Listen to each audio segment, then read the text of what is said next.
ඒ කියන්නේ එක වෙලාවකට අපිට පුළුවන් මොලේ මෙහෙකරුවා වෙන්නත් එක වෙලාවකට පුළුවන් අපිට අපේ මොලේ ස්වාමියා වෙන්නත්. හරියට හරි. Control mind brings happiness කියලා.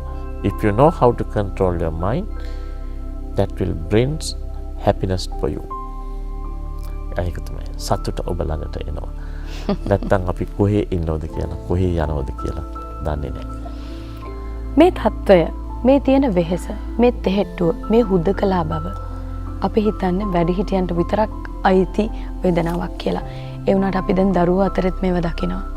අපිට මේ දරුවන්වත් මේකෙන් බේරගන්න විදියක් තියෙනවද? ඉතාත්ම වැදගත් දෙයක්. දැනෙන්න ආදරය කරන්න.